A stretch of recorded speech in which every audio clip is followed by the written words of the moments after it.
नमस्कार बच्चों। आज हम कक्षा 8 का जो अपना छठा अध्याय है, सॉरी 7वां अध्याय है, भारत जनता अहम, इसके प्रश्न उत्तरों का अध्ययन करेंगे। तो देखते हैं आज का अपना जो पहला प्रश्न है, इसमें क्या दिया हुआ है। पाठे दत्तानाम पद्यानाम सस्वर वाचनम कुरुत। पाठ में दिए गए पद्यों का सस्वर वाचन कीजिए। जो हमने पिछले अध्याय में कर लिया है। अगर आपने नहीं देखा है तो पहले उस अध्याय को देख लीजिए, पीछे वाली वीडियो में जाकर के देखिए। उसमें हमने हिंदी अनुवाद है वो इन पद्यों का देखा है। तो देखते हैं आज का अपना दूसरा प्रश्न है, उसमें क्या पूछा है। प्रश्नानाम उत्तराणी एक पदेन लिखत। प्रश्नों के उत्तर एक पद में लिखिए। तो पहला अपना प्रश्न है, इसमें क्या पूछा है। अहम वसुंधराम किम मनये। तो इसमें क्या पूछा है, अहम वसुंधराम किम मनये, हम पृथ्वी को क्या मानते हैं। तो अर्थ इसका जो उत्तर हो जाएगा वो क्या होगा, कुटुंबकम यानी परिवार मानते हैं। उसके बाद में अपना दूसरा प्रश्न, मम सहजा प्रकृति ही का अस्ति। मेरी प्रकृति क्या है। तो मेरी प्रकृति, भारतीय जनता कहती है कि मेरी प्रकृति क्या है। तो मेरी प्रकृति यानी स्वभाव है वो मित्रता का, यानी मैत्रीम प्रकृति अस्ति। उसके बाद में अपना जो तीसरा प्रश्न है, इसमें क्या पूछा है। अहम कस्मात कठिना भारत जनता, कि मैं भारतीय जनता किससे कठिन हूँ, कैसी मैं कठिन हूँ। तो कुलिसात यानी वज्र से भी कठिन हूँ। उसके बाद में अपना चौथा प्रश्न है, अहम मित्रस्य चक्षुषाम किम पश्यन्ति भारत जनता अस्मि, कि हम मित्रता की दृष्टि से भारतीय जनता किसको देखती हैं। तो संसारम, संसार को देखती हैं। कि हम भारतीय जनता हैं वो मित्रता की दृष्टि से किसको देखती हैं। तो संपूर्ण संसार को देखती हैं। उसके बाद में अपना जो तीसरा प्रश्न है, इसमें क्या पूछा है कि प्रश्नानाम उत्तराणी पूर्ण वाक्येन लिखत। प्रश्नों के उत्तर पूर्ण वाक्य में लिखिए। तो हमारे सामने दो प्रकार के प्रश्न है वो पूछे जाते हैं। एक तो है एक शब्द वाले, जिसको एक पद में कहते हैं, और एक होता है पूर्ण वाक्य वाले। तो अभी जो प्रश्न आए हैं ये पूर्ण वाक्य वाले हैं। तो क्या पूछा है, भारत जनता अहम के परिपूरिता अस्ति। भारतीय जनता में किससे परिपूर्ण हूँ। तो अध्यात्म सुधा तटिनी स्नाने परिपूरिता अस्ति। तो अध्यात्म रूपी नदी में स्नान करके परिपूर्ण हूँ। उसके बाद में अपना प्रश्न नंबर 2 है, समम जगत कथम मुग्धम अस्ति। तो इसमें है मम गीते नृत्य काव्ये। तो समम जगत मम गीते नृत्य काव्ये मुग्धम अस्ति। तो इस प्रकार ये पूर्ण वाक्य में जो अपना उत्तर है ये बन जाएगा। उसके बाद तीसरा अपना प्रश्न है, अहम किम किम चिनोमी। तो इसमें हो जाएगा अहम प्रिय श्रेय च चिनोमी। अहम प्रिय श्रेय च चिनोमी। उसके बाद में अपना चौथा प्रश्न है, इसमें क्या पूछा है, अहम कुत्र सदा दृश्ये। मैं सदा कहाँ दिखाई देती हूँ। तो अहम विश्वसिमन जगति सदा दृश्ये। तो ये इसका उत्तर हो जाएगा कि अहम विश्वसिमन जगति सदा दृश्ये। इसके बाद में अपना पांचवा प्रश्न है, समम जगत केहे मुग्धम अस्ति। तो इसका उत्तर हो जाएगा समम जगत मम गीते नृत्य काव्ये मुग्धम अस्ति। समम जगत मम गीते नृत्य काव्ये मुग्धम अस्ति। तो इस प्रकार अपना प्रश्न नंबर 3 है उसका उत्तर हो जाएगा। उसके बाद में प्रश्न नंबर 4 है, उसमें क्या पूछा है उसको हम देखते हैं। तो क्या पूछा है, संधि विच्छेदम पूर्यत।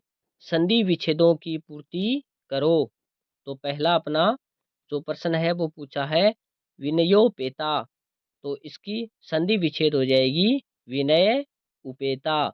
और इसमें कौन सी संधि हो जाएगी, इसमें गुण संधि हो जाएगी कि यहाँ पर आगे हमारे सामने यहाँ पर ए दिया हुआ है और आगे ऊ आ गया, तो यहाँ पर ए और ऊ की स्थिति हो जाए तो वहाँ पर गुण हो जाता है, तो ये गुण संधि हो जाएगी। उसके बाद में हमारे सामने पूछा है कुसुमात, दूसरा कुसुमात अपी, तो कुसुमात अपी को हम देखते हैं तो कुसुमात प्लस अपी हो जाएगा आगे, कुसुमात प्लस अपी, इसमें व्यंजन संधि हो जाएगी, जसत्व संधि, कुसुमात अपी शब्द हो जाएगा। उसके बाद में तीसरा है हमारे सामने चिनोमयु भयम, तो इसका विच्छेद करेंगे तो चिनोमी प्लस उभयम, इसमें यण संधि हो जाएगी। यहाँ पर हमारे सामने प्लस से पहले वाला जो पद दिया हुआ है उसका अंतिम वर्ण है, उसमें ई की ई स्वर है वो निकल रहा है और आगे ऊ है, तो इस ई का यह हो जाएगा और इस ऊ के साथ मिल जाएगा, फिर तो शब्द बन जाएगा चिनोमयूभयम। इसमें कौन सी संधि हो जाएगी, इसमें यण संधि हो जाएगी।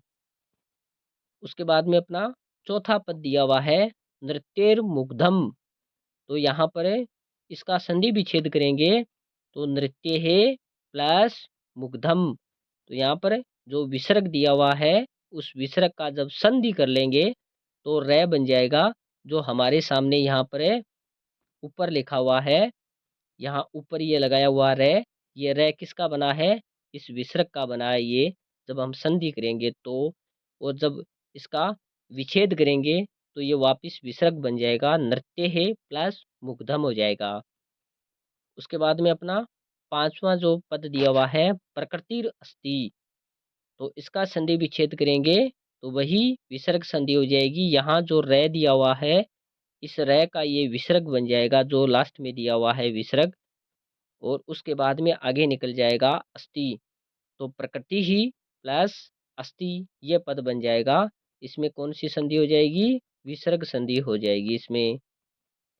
उसके बाद में अपना जो पांचवा जो पद दिया है वो क्या है, लोक क्रीड़ा सक्ताः, तो इसका संधि विच्छेद करेंगे तो क्या हो जाएगा, लोक क्रीड़ा प्लस आसक्ता, तो यहाँ पर लोक क्रीड़ा जो शब्द है उसके अंदर आ और आसक्ता शब्द है उसके अंदर भी आ और आ मिल करके दीर्घ आ हो जाता है, जो इसमें पहले से ही दीर्घ रूप दिए हुए हैं दोनों साइड, प्लस से पहले और प्लस के बाद में, तो इनका दीर्घ रूप ही रह जाएगा।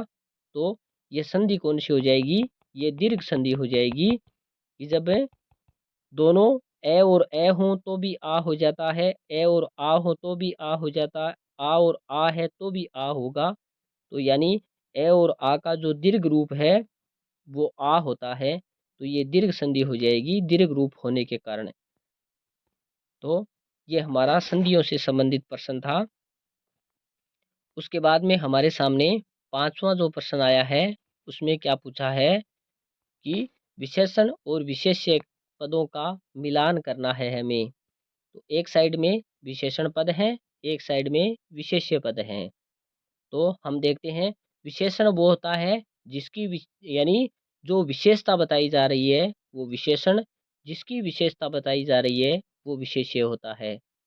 तो हम देखते हैं इसमें कि कैसे हैं, किस प्रकार है। तो जो अपना पहला पद दिया हुआ है सुकुमारा, यानी सुकुमारा विशेषता है वो किसकी है, भारत जनता की। उसी प्रकार सहजा, सहजा विशेषता है वो किसकी है, प्रकृति की।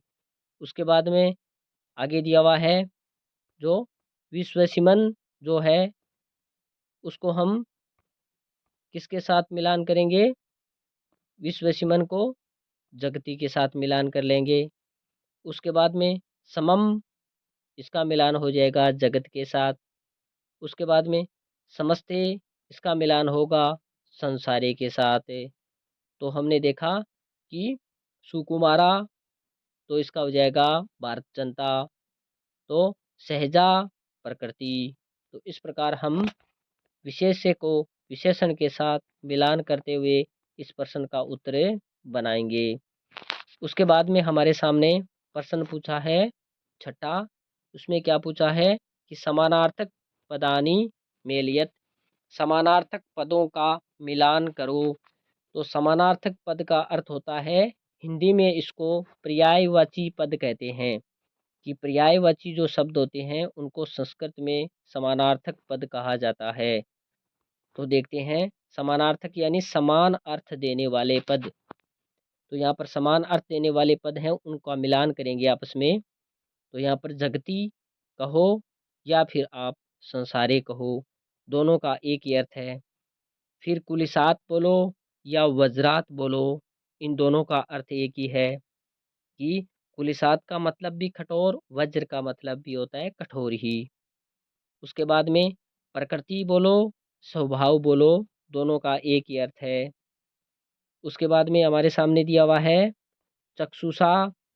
तो चक्षुषा को हम किसके साथ मिलान कर लेंगे? चक्षुषा को हम मिलान कर लेंगे नेत्रेण के साथ। चक्षुषा का मतलब आंखें और नेत्र का मतलब भी आंखें ही होता है। उसके बाद में है जो हमें पहले लास्ट वाला देख लेते हैं, वसुंधराम। तो वसुंधराम का अर्थ होता है पृथ्वी। चाहे आप वसुंधराम कहो चाहे आप पृथ्वी कहो, दोनों का अर्थ एक ही होता है। उसके बाद में हमारे सामने है तटिनी यानी नदी। तटिनी बोलो या नदी बोलो, दोनों का अर्थ एक ही है। तो संसारे, जगती, कुलिसात, वज्रात, प्रकृति, स्वभाव और पृथ्वी नीचे है वसुंधराम। तो इन सब का हम मिलान कर लेंगे। उसी प्रकार हमारा जो प्रश्न है सातवां, आज का अपना अंतिम प्रश्न है प्रश्नोत्तरी की इस कड़ी में, उसको देखते हैं हम। तो क्या पूछ रहा है कि उचित कथनानाम समक्षम आम। सातवां प्रश्न है उचित कथनानाम समक्षम आम। उचित कथनों के सामने आपको आम लिखना है, यानी ठीक लिखना है। आम का अर्थ होता है ठीक है। और अनुचित कथनानाम समक्षम नय इति लिखत। और अनुचित तो गलत बात है उसके सामने आपको नय के रूप में जवाब देना है। यानी जो बात सही है उसके सामने आम लिखना है, जो कथन गलत है उसके सामने आपको नय लिखना है। तो पहला अपना कथन है अहम परिवारस्य चक्षुषाम चक्षुषा संसारम पश्यामि, कि मैं परिवार के समान संसार को देखता हूँ। तो ये बात बिल्कुल सही है कि भारतीय जनता है ये अपने परिवार के समान संपूर्ण संसार को देखती है। उसके बाद में एक है समम जगत मम काव्य है मुग्धम अस्ति। तो ये बात, संपूर्ण संसार मेरे काव्य में मुग्ध रहता है। तो ये बात बिल्कुल सही है, पीछे श्लोकों में अपने आया हुआ है। उसके बाद में तीसरा अपना गय वाला जो दिया हुआ है वाक्य, उसमें क्या कह रहा है, अहम अविवेका भारत जनता अस्मि, मैं अविवेकशील भारतीय जनता हूँ। तो ये बात बिल्कुल गलत है। अपने श्लोकों में दिया हुआ है कि मैं विवेकशील भारतीय जनता हूँ। उसके बाद में अपना गह वाला दिया है अहम वसुंधराम कुटुंबम न मनिये, मैं संपूर्ण पृथ्वी को परिवार नहीं मानती हूँ। तो ये बात बिल्कुल गलत है इसमें, कि मैं संपूर्ण पृथ्वी को परिवार मानती हूँ। ये बात सही है, ये बात इसने लिखी है, ये गलत है। उसके बाद में अपना जो पांचवा ऑप्शन है वाक्य है, उसमें क्या पूछा है, अहम विज्ञान धना ज्ञान धना च अस्मि, मैं विज्ञान रूपी धन वाली, मैं ज्ञान रूपी धन वाली हूँ। तो ये बात सही है या गलत है? तो ये बात बिल्कुल इसकी सही है। तो जो बात सही है उसके समक्ष हमें क्या लिखना है, सही का निशान। तो पहला अपना सही हो जाएगा, दूसरा अपना वाक्य सही है, तीसरा वाक्य गलत, चौथा वाक्य भी गलत और पांचवा वाक्य सही है। तो इस प्रकार हम इसके जो प्रश्न उत्तर हैं अध्याय नंबर 7 भारत जनता अहम, इसके प्रश्न उत्तरों का हमने अध्ययन किया है। अगर आपने इस चैनल को सब्सक्राइब नहीं किया है तो सब्सक्राइब ज़रूर कर लीजिए, और अगर आज की क्लास आपको पसंद आई तो इसको लाइक ज़रूर करना। धन्यवाद।